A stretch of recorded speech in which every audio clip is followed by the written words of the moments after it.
Hi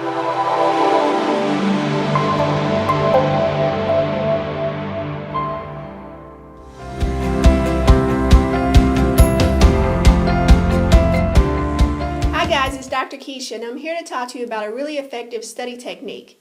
Spaced repetition is a learning technique that incorporates increasing intervals of time between subsequent review of previously learned material in order to exploit the psychological spacing effect.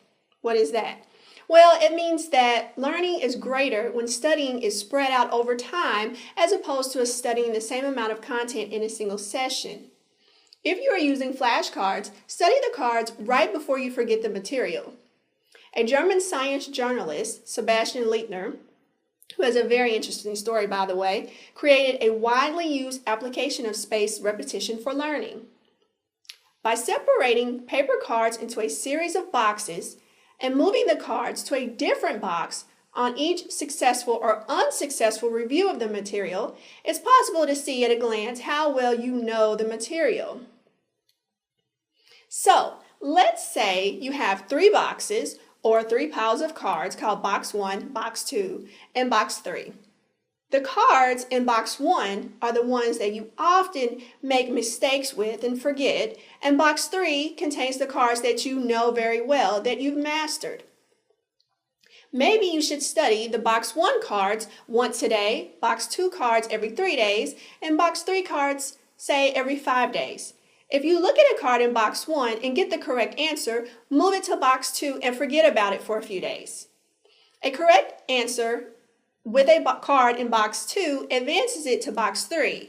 If you make a mistake in a box, it gets demoted to the first box, which forces you to study that card again more often and sooner.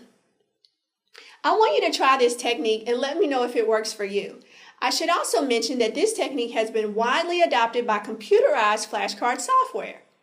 So, make your own traditional flashcards or use an application. On your computer, you can use AnkiSRS.net. On your device, download the Anki app. With this app, there is no need for you to determine when to study again. A neuroscientist has already thought through the process and the algorithm and programmed it right into the app. So you don't need to worry about which card you need to study on which day and how often. What I really love about the app is that you can use pre-made flashcards from their database of over 80 million sets of cards. Many are from Quizlet, which you probably are already familiar with. When creating your own flashcards, in addition to plain text, you can add images and sound to your cards in the Anki app. All right, well, thanks for watching the video. Make sure to share this with another student and subscribe to my YouTube channel. And don't forget to sign up for the virtual book club. And of course, download Homework Suite if you have not. And be sure to follow me on Instagram at TheAchiever.me.